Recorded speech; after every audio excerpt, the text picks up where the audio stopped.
안녕하세요. 오늘도 사연 살롱을 찾아주셔서 감사합니다. 얼마 전 내 집 마련에 성공한 40대 여성이에요. 요즘엔 20, 30대들도 영끌해서 집장만을 한다는데 저희 부부는 또래들에 비해서 조금 늦은 편이죠. 사실 저희한테도 몇 년 전에 내 집 마련의 기회가 있긴 했어요. 그런데 하필 그때 시댁에 일이 생기면서 포기하고 시댁에 들어가 살게 되었어요. 그런데 그거 아시죠? 멀리서 보면 희극이지만 가까이서 보면 비극이라는 말이요. 시댁에 들어가 살기 시작하면서야 비로소 그동안 몰랐던 저희 시부모님의 실체를 알게 되었어요. 남편이 왜 그렇게 자기 부모님을 싫어했는지 그제야 알겠더라고요.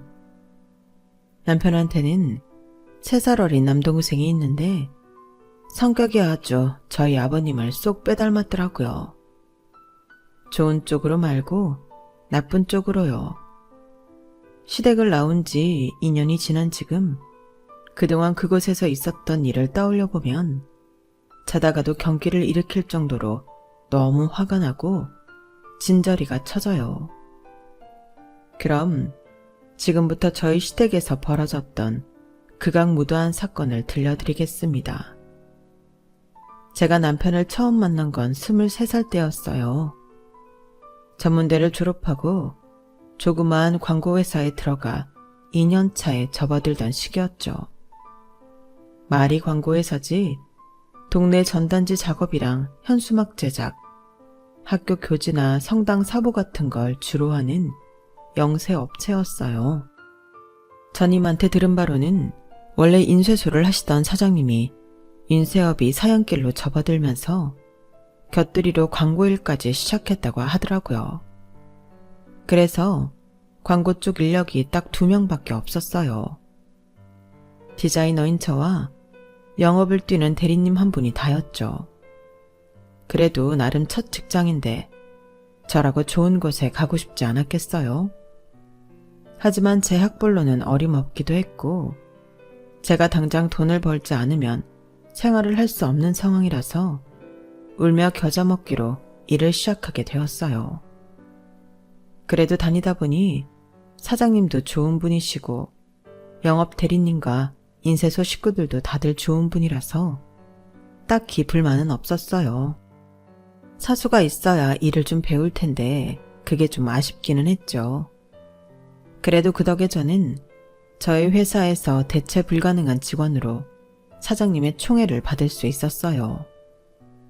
야근 수당도 많이 주시고 제가 몸이 좀 안 좋다 싶으면 사모님한테 부탁해서 보약까지 지어다 주실 정도였어요. 특히 사모님은 제가 혼자 살고 있는 걸 안 순간부터 때마다 김치까지 주시고 틈틈이 밑반찬도 만들어서 다른 직원들 몰래 주시곤 했어요. 태어난 지 얼마 안 된 순간부터 시설에서 자라 부모님 정이라곤 몰랐던 저로서는 사장님과 사모님이 꼭 부모님 같았어요. 제가 늦게까지 사무실에 앉아 일을 할라 치면 어김없이 사장님이 사무실로 들어와선 이러셨어요. 정아야, 오늘도 야근이야? 아휴, 그럼 안 돼. 젊어서 고생하면 늙어서 몸 고른다. 내가 김대리한테 얘기해서 나쁜 기일 좀 밀어볼 테니까 그만하고 들어가 쉬어. 젊어서 고생은 사서 한다는 말, 그거 다 거짓말이야. 고생을 뭐하러 해? 편히 살 수 있으면 편히 살아야지. 사장님도 참, 그러다가 일 끊기면 어쩌려고 그래요. 납품 기일이 애들 장난도 아니고 돈 벌어야죠. 그래야 제 월급도 주시고 인쇄소 식구들이랑 대리님 월급도 주죠. 아이고, 고양이 쥐 생각해주고 있네. 네가 보기엔 내가 좀 허접해 보일지 몰라도 나 서울 하늘 아래 내 건물 가지고 있는 어엿한 건물주야.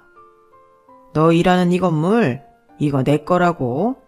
그런데 누가 누굴 걱정하냐? 맹랑한 녀석 같으니라고. 어서 정리하고 집에 가서 쉬어. 나는 딸 같은 애 늦게까지 부려먹는 악덕 사장 만들지 말고. 알았지?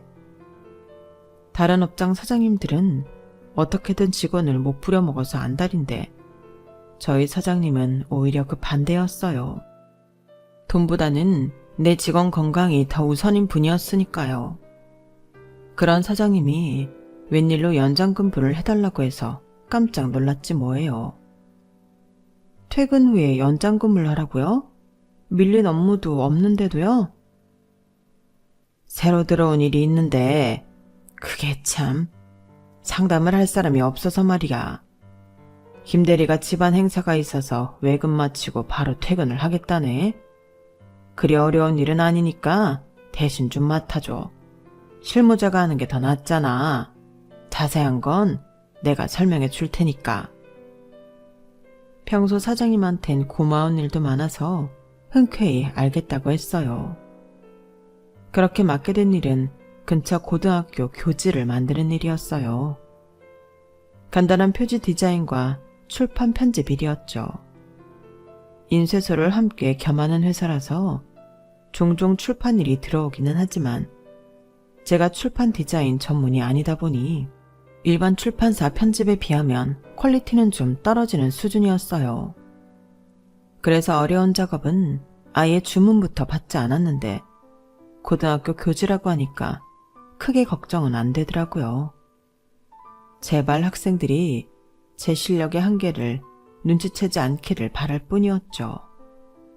그런데 사장님이 말한 학생은 안 오고 교지 담당인 국어 선생님이 직접 왔더라고요. 죄송합니다. 저 때문에 퇴근도 못 하시고 대신 오면서 커피랑 생크림 케이크 좀 사왔어요. 출출하실 텐데 일단 먹고 할까요? 딱 봐도 20대 후반에서 30대 초반쯤으로 보이는 국어 선생님은 꽤 잘생겼더라고요. 거기다 목소리도 좋고 매너는 또 어찌나 좋은지 직장이 아니었다면 저도 모르게 전화번호를 물어볼 뻔했다니까요. 어찌됐건 간에 미래의 내 남편이 되었으니 상관없지만요.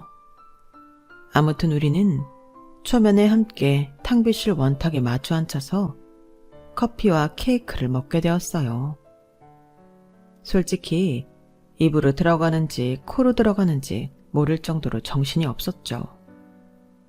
그런 저와는 달리 남편은 참 맛있게 케이크를 먹더라고요. 그런데 그 모습이 개걸스럽다거나 지저분해 보인다거나 하기보다는 이상하게도 우아해 보였어요. 남자가 이렇게 예쁘게 음식을 먹을 수 있구나 하는 걸 그때 깨달았을 정도로요. 퇴근해야 하는 사람 붙잡아 놓고 제가 너무 먹기만 했죠. 실은 오늘이 제 생일이거든요. 이건 반애들이 돈을 모아서 사준 케이크예요. 친구 녀석들이랑 같이 만나서 먹을까 했는데 오늘따라 친구놈들이 하나같이 야근이 잡혔다고 안 된다고 그러네요. 집에 가져가서 혼자 먹으려니 너무 처량한 것 같아서 염치 없는 짓을 했어요. 미안합니다. 아니에요. 저 생크림 케이크 좋아해요. 덕분에 잘 먹었습니다. 그 짧은 순간에도 속으로 혼잣말의 탐정극을 벌이고 있던 저는 깜짝 놀라 손사래를 쳤어요. 집에 가서 혼자 먹는다고 했으니까 아직 미혼인 게 확실해. 생일인데 친구들이랑 만나기로 했었다는 걸로 봐서는 싱글이 확실하고. 근데 아무리 혼자 생일 케이크 먹기 처량하다고 아무 여자랑 먹지는 않지 않나? 혹시 이 선생님이 첫눈에 나한테 반한 건가? 아주 내 멋대로 내 위주의 시나리오를 써내려가고 있던 저는 남편의 사소한 말 한마디, 행동 하나에 되도 않는 의미를 부여하기 시작했어요. 나중에서야 남편한테 물어봤더니 남편이 제 기대와는 전혀 다른 대답을 해서 놀라긴 했지만요. 사실 그날 배가 엄청 고팠어. 반 아이들이 사고를 치는 바람에 점심을 못 먹었거든. 난 원래 생크림 케이크는 잘 안 먹는데 그날은 배가 고프니까 그냥 쑥쑥 들어가더라고. 그저 배가 고팠을 뿐이라는 말을 듣고는 실망하긴 했지만 그래도 뭐 지금은 내 남자가 돼 있으니 상관 있나요? 아무튼 고객과 직원으로 만난 우리 부부는 교지 출판을 하면서 교정 때문에 몇 차례 만남을 갖게 되었어요. 비록 일적인 만남이었지만 이상하게 남편과 함께 있으면 일이라는 생각보다는 함께 공통 관심사를 즐기는 기분이 들었어요. 기분 좋게 일을 하다 보니 결과물도 잘 나왔고 그 덕에 남편으로부터 식사 대접도 받게 되었죠. 원래는 사장님도 함께 불렀지만 눈치 빠른 사장님이 핑계를 대시곤 저만 내보내셨어요. 그러면서 슬쩍 이러시더라고요. 정아야, 오 선생 잘 잡아. 내가 괜히 너 주말 근무까지 시켜가며 교지 일 맡겼는 줄 아니? 그게 얼마나 되는 일이라고. 처음부터 이 남자는 정아 짝으로 하면 좋겠다 싶어서 그런 거야. 배고프다고 남자 앞에서 막 퍼먹지 말고 냅킨으로 입술도 닦아가면서 여성스럽게 먹으라고. 그리고 밥 먹고 나서 남자가 맥주 한잔 하자 그러면 빼지 말고 그러자고 해. 남자는 자고로 마음에 드는 여자를 만나면 집에 들여보내기 싫어지기 마련이거든. 맥주까지 마셨다? 그럼 역사는 이뤄지는 거지. 어머 사장님, 지금 무슨 말씀을 하시는 거예요? 에이, 말이 그렇다는 거지. 정아야, 내가 오죽하면 딸 같은 네 앞에서 이런 주책을 다 떨겠니? 이게 다 놓치기 아까운 사람이라서 그런 거야. 암튼 좋은 시간 보내고 와. 마치 아빠가 첫 데이트를 앞둔 딸한테 충고를 하듯 사장님은 제게 이것저것 데이트 팁을 주시며 혼수를 두셨어요. 그런데 이런 상황이 너무 좋더라고요. 어릴 때부터 세상에 나 혼자라는 생각을 갖고 살았던지라 누군가의 관심과 참견이 오히려 따뜻하고 감사하게 느껴졌거든요. 사장님의 혼수를 잘 챙겨 듣고 나간 자리에서 남편은 평소와 달리 꽤 긴장한 모습을 보였어요. 그 모습에 속으로 나랑 둘이 있는 게 그렇게 불편한가 생각했죠. 그래서 식사를 마치자마자 인사를 하곤 자리에서 일어나려고 했는데 남편이 대뜸 맥주 한잔 하겠냐고 하는 거예요. 순간 사장님이 하셨던 말이 떠올랐어요. 이거 분위기가 묘하게 돌아가네? 설마 사장님 말처럼 되는 건가? 반신반의한 기분으로 근처 이자카야에서 맥주를 마시게 됐어요. 그런데 혹시 사귀는 사람 있어요? 난 없는데. 그 말을 하는 남편의 얼굴이 발갛게 달아올랐어요. 저보다 8살이나 많은 남자가 이렇게 귀여워 보여도 되나 싶을 정도로 귀엽더라고요. 그래서 남편이 내민 손을 덥석 잡아버렸습니다. 그렇게 시작된 연애는 1년이 지나 2년, 3년 가까이 이어졌어요. 그러는 사이 서로에 대한 사소한 일관이 다 공유하는 사이가 되어버렸죠. 얼굴도 모르는 부모님께 버려져 시설에서 자란 것부터 고마운 후원자 덕분에 대학을 다닐 수 있었던 것, 그리고 취직해서 지금까지 살아온 모든 것들을 남편한테 솔직하게 털어놓았어요. 일부러 숨김없이 다 털어놓은 이유는 이런 나라도 받아들일 수 있겠냐는 의미이기도 했어요. 감당하기 힘들다면 일찌감치 손 털고 떠나라는 압박이기도 했죠. 막상 다 털어놓고 보니 내가 살아온 삶이 이렇게 부끄러울 줄은 몰랐어요. 큰 잘못을 짓고 살아온 건 아니었지만 그래도 당당할 수는 없는 인생이었거든요. 그런데 기특하네. 혼자서 그 시간들을 견뎌냈다는 게 정말 대단하고 멋져. 난 지금까지 살면서 항상 내 부모를 원망하며 살았어. 그래서 경제적으로 독립할 수 있는 순간이 되자마자 다 버리고 뛰쳐나와 버린 거고. 자기 얘기를 들으니 왠지 부럽네. 나이만 많이 먹었지 내가 자기보다 더 어린 것 같아서 부끄러워. 남편이 자신의 부모를 증오하며 살았던 데는 이유가 있었어요. 남편은 어릴 때부터 부유한 가정에서 자랐지만 한순간도 행복하다거나 자신의 삶이 떳떳하지 못했다고 해요. 그건 아버님의 직업 때문이었죠. 젊은 시절 조직 생활을 하셨던 아버님은 사채업자였던 아버님은 남편이 초등학교에 들어가던 무렵 그간의 조직 생활을 청산하고 개인 사업을 시작하셨대요. 말이 좋아 사업이지 엄청난 이자를 받아먹는 악덕 사채업이었어요. 그때까지만 해도 남편은 자기 아버지가 정확히 어떤 일을 하는지 몰랐대요. 그러다 초등학교 5학년 때 친구 집에 놀러 갔다가 자기 아버지의 실체를 맞닥뜨리게 된 거죠. 책가방을 맨 채 친구들 서너씨 함께 한 친구 집으로 놀러 갔는데 거기에 아버님이 똘마니들을 데리고 와선 집기를 부수고 친구네 아빠를 패고 있었던 거예요.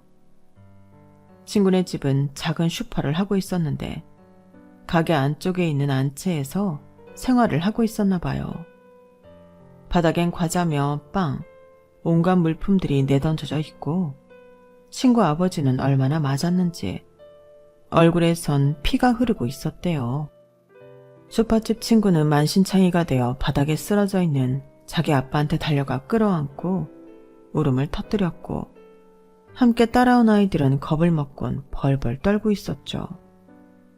그때 놀란 표정으로 그 자리에 굳어있는 제 남편을 아버님이 발견하셨어요. 그리곤 이렇게 말씀하셨다네요. 상훈이 너도 잘 봐도 돈 없으면 이렇게 자식 앞에서 처맞고 사는 거야.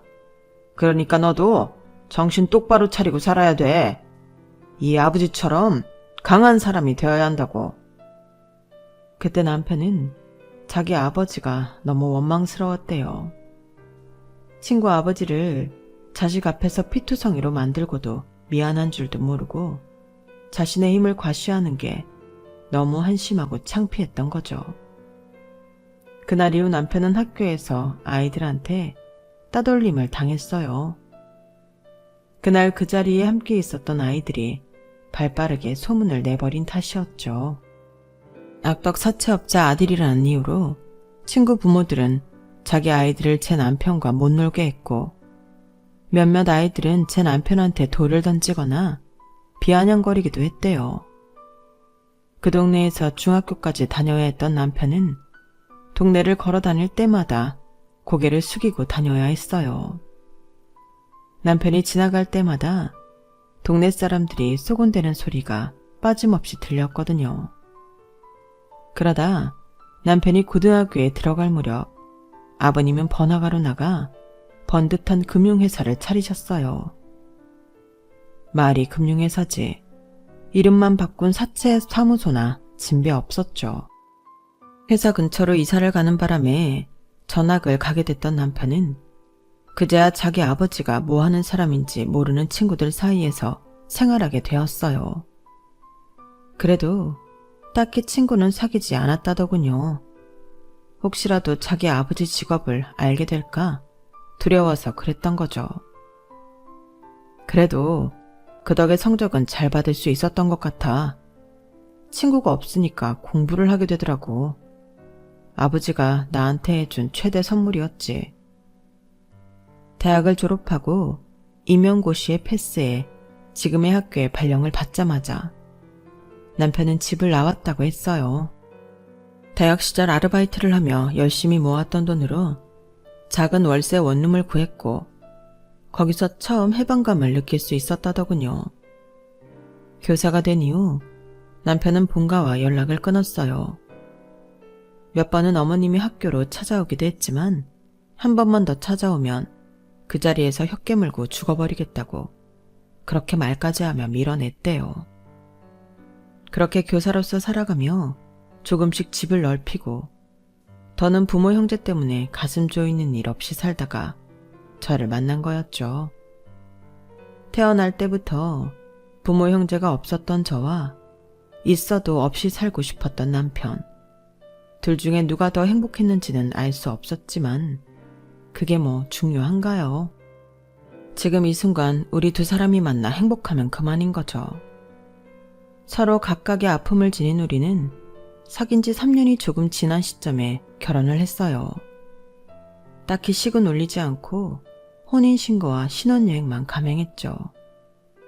저희 회사 사장님은 그래도 결혼식 사진은 한 장 남겨야 한다며 저희 부부를 사진관에 데려가 자비로 웨딩 사진 촬영을 해주셨어요. 덕분에 썰렁하던 거실벽에 떡하니 웨딩 사진이 걸리게 되었죠. 결혼 후에도 계속 직장 생활을 하던 저는 출산을 한 뒤부터 일을 쉬게 되었어요.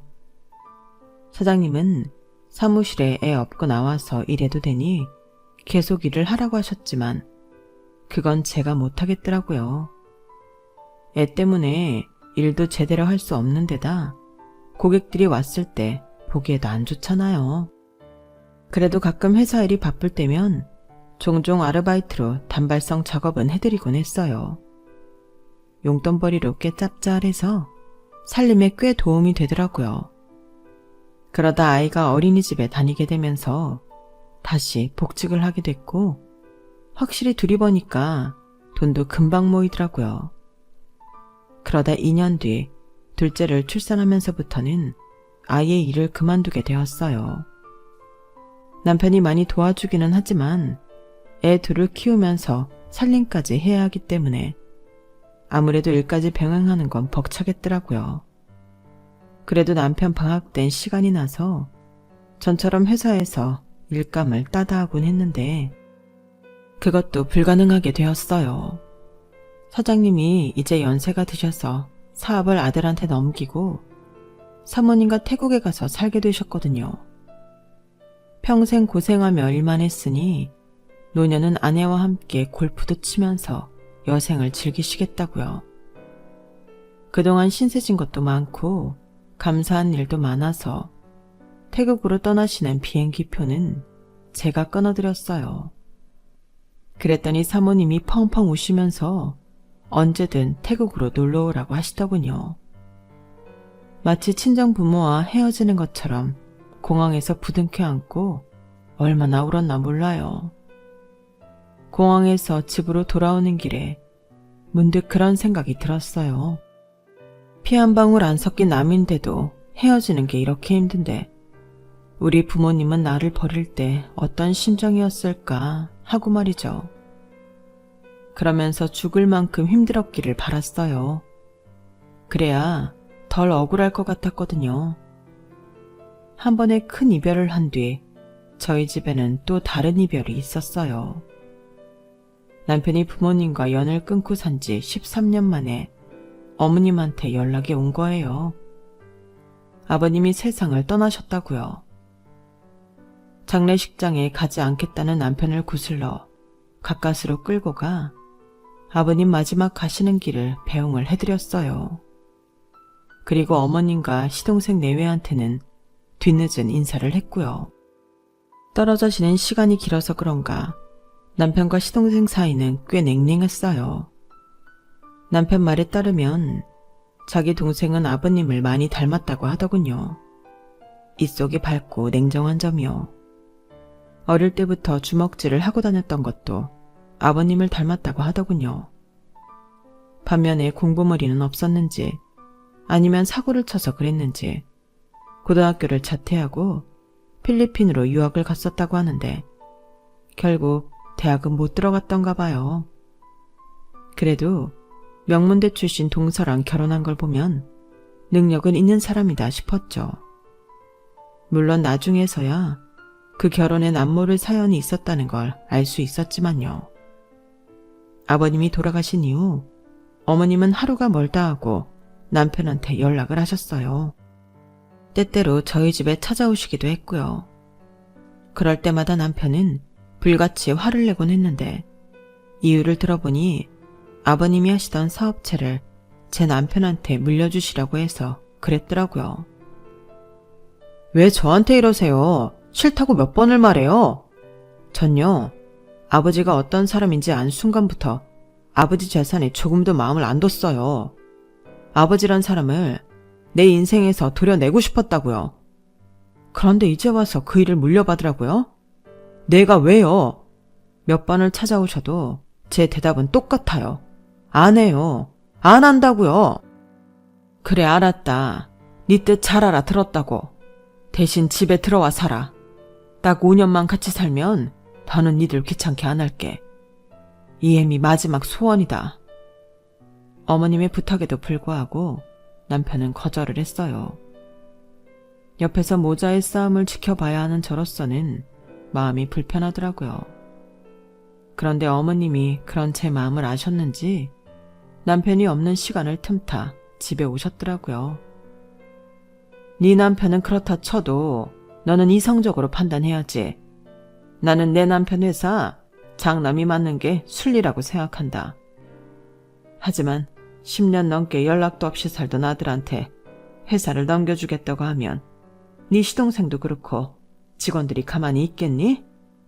그러니 일단은 회사에 얼굴부터 비추고 일 배우면서 차근차근 준비를 하란 얘기야.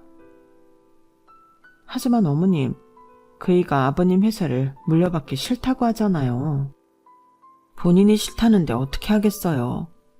들어보니 도련님이 회사를 물려받고 싶어 한다고 하던데 원하는 사람한테 주는 게 맞다고 생각해요.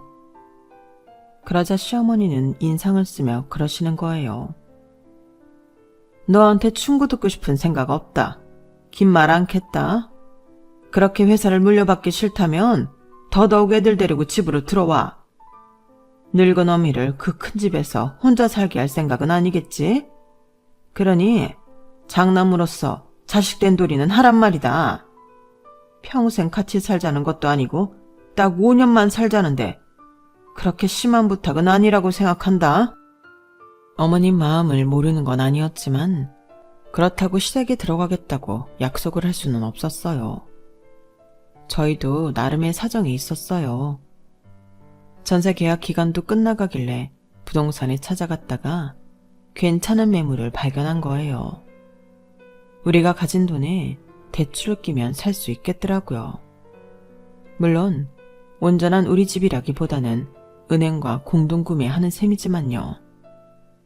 그래서 교직원인 남편이 대출을 알아보고 있는 참이었는데 어머님이 이러시니 난감하더라고요.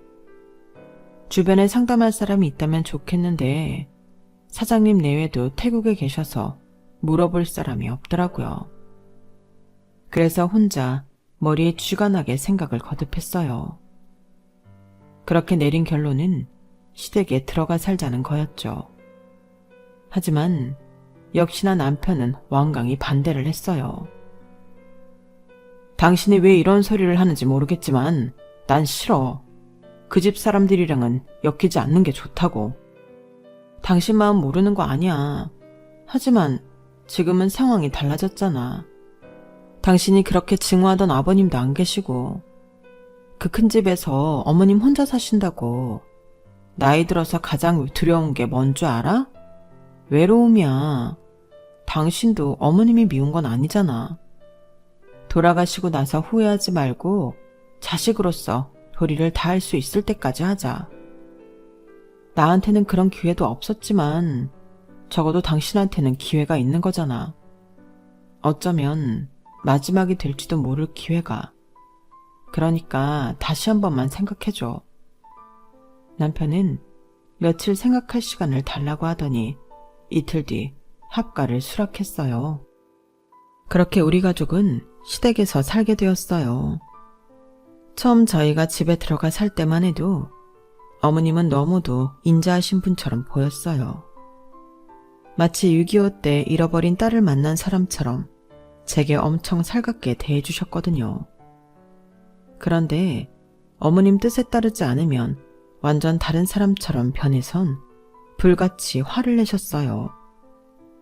이렇게요. 이게 어디서 말대꾸를 하고 지랄이야.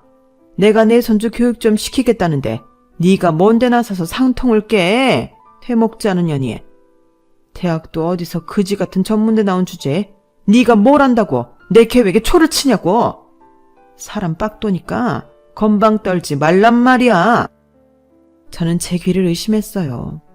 며느리한테 년이라뇨. 게다가 여기엔 적지 않았지만 난생 처음 듣는 해괴한 욕까지 서슴지 않고 제게 퍼부었어요. 그날 이후 어머님은 남편이 출근을 하고 나면 자기 기분에 따라 제게 욕설을 퍼붓기도 하고 부모 없는 년이라고 무시하면서 물건을 제게 던지기도 했어요. 날이 갈수록 심해지는 어머님 상태에 정신과 상담이라도 받아봐야 하는 게 아닐까 싶더라고요.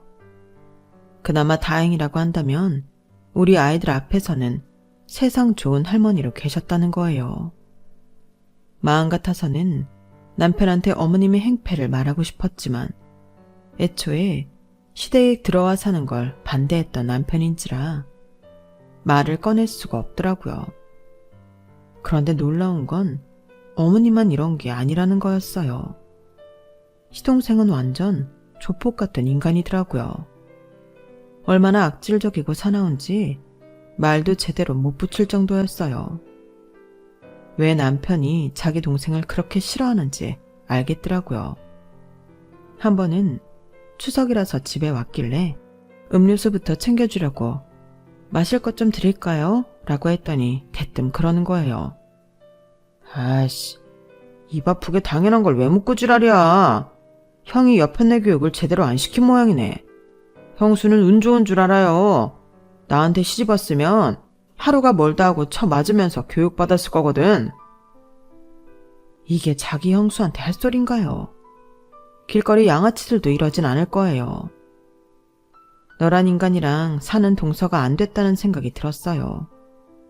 안 그래도 동서가 늘 무표정이라서 안 좋은 일이라도 있나 했었는데 시동생이 바로 원흉이었네요. 저희 가족이 시댁에 들어와서 산지 반년쯤 됐을 무렵 시어머니는 저희와의 약속을 깨고 제 남편을 회사 대표로 추대하려는 움직임을 보였어요.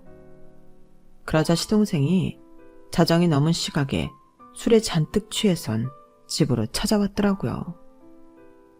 자기 엄마한테 쌍욕을 파며 대드는데 와, 살다 이런 개차반은 처음이었어요. 어머님한테 성질을 부리던 시동생은 제 남편을 보자 지 형한테도 주먹질을 하며 달려들었어요. 시발, 이 집에 들어와 살겠다고 할 때부터 알았어. 아버지 돈은 더러워서 시키는 개뿔. 아버지 돼지고 나니까 작정하고 회사 뺏으려고 들어온 거잖아. 고고한 척은 혼자 다 하더니 나보다 더한 양아치 새끼였네. 입에 걸레를 물었는지 어찌나 더러운 욕설을 퍼부어대는지 애들이 들을까봐 얼마나 조마조마했는지 몰라요. 욕설을 퍼붓던 시동생은 지 분에 못 이겨 살림살이를 깨부수고 난동을 부렸어요. 결국 경찰이 출동하고서야 시동생은 집으로 돌아갔어요. 그리고 며칠 뒤 동서가 짐을 싸들고 시댁으로 들어왔어요. 말로는 시동생이 몇 달간 지방으로 출장을 가게 돼서 혼자 지내기 무서워 왔다고 했지만 딱 봐도 그건 아닌 것 같았어요. 동서는 평소에도 표정이 없는 편이긴 했지만 이번엔 마치 혼이 나간 사람 같았어요. 삶에 의욕이 없는 것처럼 밥도 제대로 먹지 않고 마치 시체가 걸어다니는 것 같더라고요. 동서가 반응을 보이는 건 오직 우리 애들한테 뿐이었어요. 그런데 그 반응 때문에 우리 애들이 많이 놀라곤 했어요. 동서가 우리 애들을 끌어안고 서럽게 울어대곤 했거든요. 그러다 나중에 우연한 기회가 생겨서 동서랑 얘기를 나눌 수 있었는데 그때 왜 동서가 이런 상태가 됐는지 들을 수 있었어요. 그 얘기를 듣고 어찌나 화가 나던지 제가 더 화를 냈어요. 뭐? 그럼 도련님한테 맞아서 유산을 냈다는 거야? 아니 뭐 그런 미친 인간이 다 있어. 동서는 그걸 그냥 가만뒀어? 친정이 잘 산다며. 친정 부모님 도움을 받아서라도 죗값 치르게 했었어야지. 형님은 그 사람이 어떤 인간인지 몰라요. 내가 만약 그 사람한테 소송이라도 건다면 나도 내 친정 식구들도 무사하지 못할 거예요. 나도 이 지옥 같은 생활 이제 끝내고 싶어요. 친정 부모님이 걱정하실까봐 남편한테 맞아서 유산을 했다는 말도 못하고 자기 남편을 피해서 시댁으로 온 거였죠. 적어도 이 집에는 우리 부부가 살고 있으니까 시동생이랑 시어머니가 자기를 어쩌지 못할 거라고 생각했던 거예요. 동서의 아픔을 알게 된 이후 우리는 부쩍 가까워졌어요. 우리 애들도 작은 엄마를 잘 따라서 가끔은 애들을 데리고 동서랑 놀이공원도 가고 아동국도 보러 다니곤 했어요. 그렇게 석 달 정도 지났을까요? 시동생이 시댁으로 찾아왔더라고요. 혹시라도 동서한테 해코지를 하지 않을까 싶어서 저는 동서 곁을 떠날 수가 없었어요. 그런데 시동생이 동서한테 이혼 서류를 내밀지 뭐예요. 돈 많은 처가덕을 보겠다고 이혼은 절대 안 된다고 했던 인간이 말이죠. 그런데 이혼을 하려는 이유가 뭔지 아세요? 동선의 친정이 망했기 때문이었어요. 이제 볼장 다 봤다는 투로 이혼 서류를 동서 얼굴에 내던지는 시동생을 보니 쓰레기도 이런 쓰레기가 없다 싶었어요. 동서는 혹시라도 남편이 마음을 바꿀까 싶어 별다른 말 없이 이혼 서류를 작성했어요. 그리곤 한 달 뒤 이혼이 성립되자 기다렸다는 듯 시댁을 나갔어요. 동서는 꼭 연락하겠다고 몇 번이나 약속을 했지만 그 후 단 한 번도 연락이 없었어요. 동서와 이혼을 한 시동생은 1년쯤 지나 재혼을 했어요. 이번에 결혼한 여자는 전 동서보다도 더 잘 사는 집 딸이었어요. 무슨 재주로 있는 집 딸을 연달아 데려오나 신기하기만 하더라고요. 새로 들어온 동서는 묘하게 이전 동서와 닮은 구석이 있었어요. 말없이 한 곳을 응시하고 있는 모습을 보면 특히나 전 동서 생각이 나곤 했어요. 그러던 어느 날이었어요. 어머님이 아주 신이 나셨더라고요. 역시 있는 집 딸이라 그런지 사돈이 배포가 크다니까. 얘 큰애야. 내일 상준이네 집들이 한다니까 낮에 거기 갈 준비해라. 에휴, 둘째 아들은 돈 있는 집 여자 만나 장인이 해준 70평대 아파트에 산다는데 우리 장남은 지질이 폭도 없지. 하필 만나도 부모 없는 여자를 만나선 처가덕도 못 보고 이게 뭔 고생이야. 야, 넌 내 아들한테 평생 충성하며 살아야 돼. 네 주제에 어디서 이런 남편을 만나겠니? 어머니는 지치지도 않는지 매번 이런 식으로 동서들과 저를 비교했어요. 그럴 때마다 저는 어깨가 더 움츠러들었죠.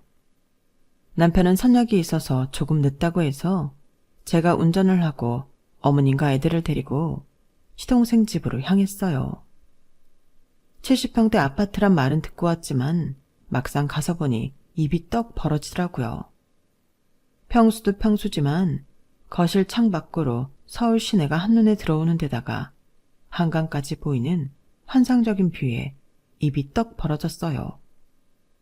우리 애들도 우와 소리를 낼 정도였어요. 시동생은 아직 두 번째 부인 앞에서 본색을 드러내기 전인지 평소와 달리 거친 말과 행동은 하지 않았어요. 저한테도 꼬박꼬박 형수님이라고 부르더라고요. 그 모습이 역겨워서 일부러 시동생과 마주치지 않으려고 노력했죠.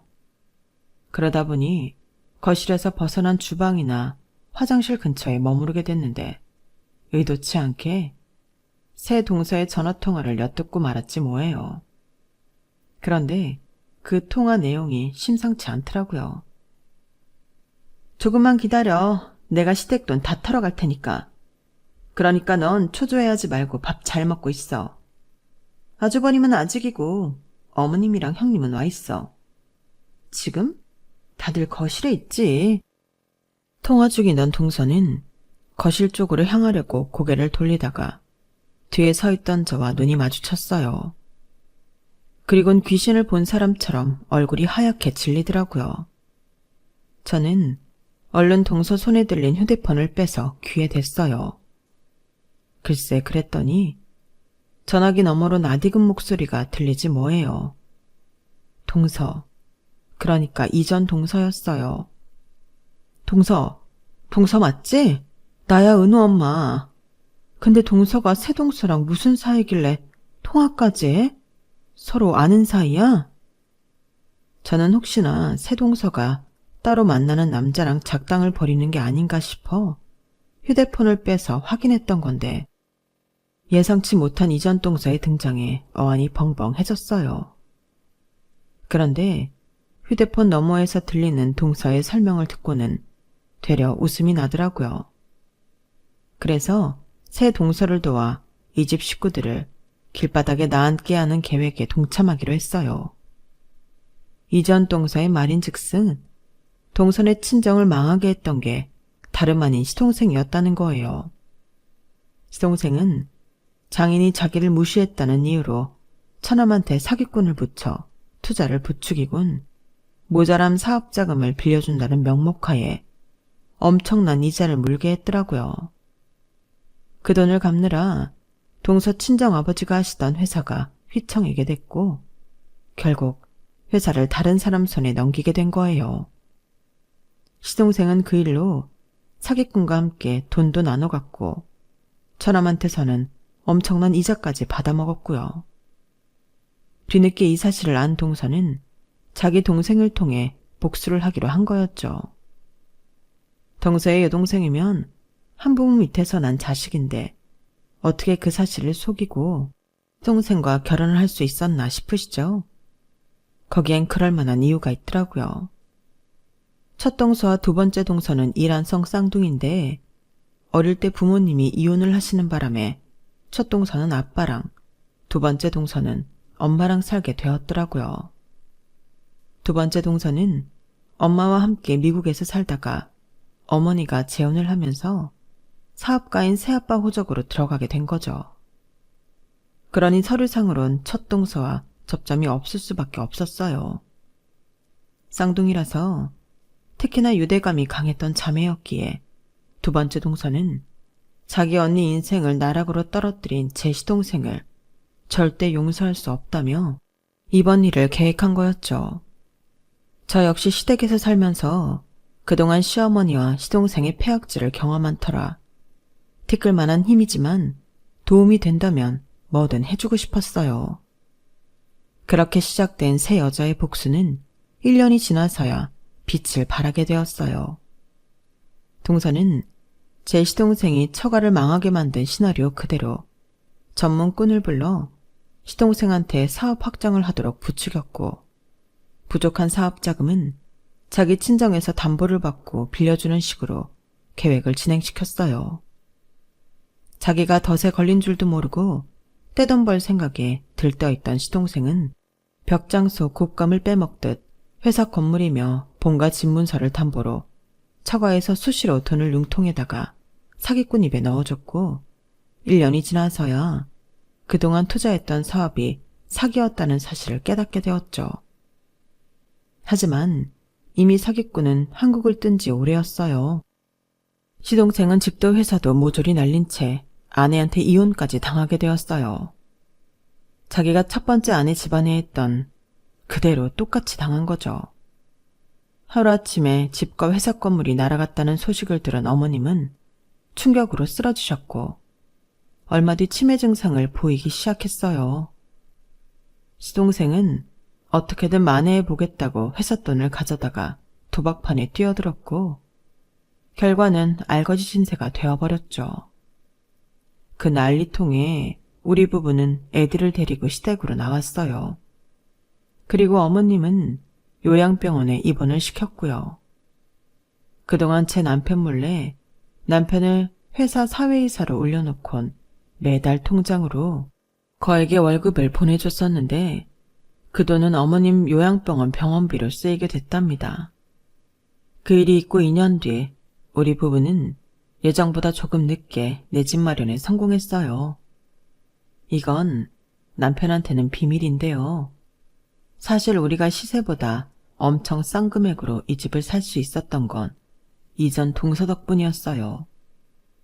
시동생을 속일 때 제가 조금 도움을 주었는데 고마움의 뜻으로 자기 친척이 살던 집을 저희 부부한테 싸게 넘겨준 거거든요. 차액은 동서가 대신 내주고 말이죠. 저 때문에 형님네한테도 피해가 갔는데 어떻게 가만히 있어요? 제가 그 집 재산을 뺏지만 않았어도 일부는 아주버님이 돌려받았을 거잖아요. 그러니까 언제든 돈 필요하면 말씀하세요. 어떻게든 도와드리고 싶어요. 아, 됐어. 우리 남편은 자기 부모 재산에 조금도 관심 없는 사람이야. 아버님 돌아가셨을 때도 자긴 유산 안 받겠다고 했던 사람인데 뭐. 동서가 그 재산 안 가져갔으면 시동생이 우리 몫까지 다 해먹었을걸? 그러니까 미안해하지도 말고 뭘 더 해주겠다는 생각도 하지 마. 우린 이 정도면 충분해. 제 말은 거짓말이 아니었어요. 시댁이 한순간에 폭삭 망했을 때 실제로 제 남편은 조금도 아쉬워하지 않았거든요. 처음부터 없는 돈이다 생각하고 살았던 사람이니까요. 아, 시동생 근황도 궁금하시죠? 그 인간은 회사 돈을 함부로 빼서 쓴 죄야 불법, 도박, 폭력 등으로 현재 실형을 살고 있어요. 그 인간이 벌인 짓에 비하면 아무것도 아닌 벌이지만 교도소에서 나와 갈 곳이 없는 처지가 됐으니 이번 생은 망한 거라고 봐도 되겠네요. 그래도 뭐 어쩌겠어요. 자업자득인걸요.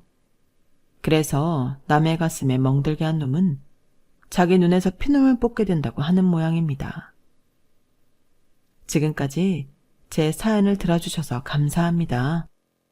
아이들 남편과 같이 선한 마음 가지고 열심히 살아보려고 합니다. 소중한 가족들과 매일매일 행복하세요. 여러분, 사연 댓글에 응원과 현명한 조언 부탁드려요. 좋아요와 구독은 저에게 큰 힘이 됩니다. 오늘도 좋은 일 가득하세요.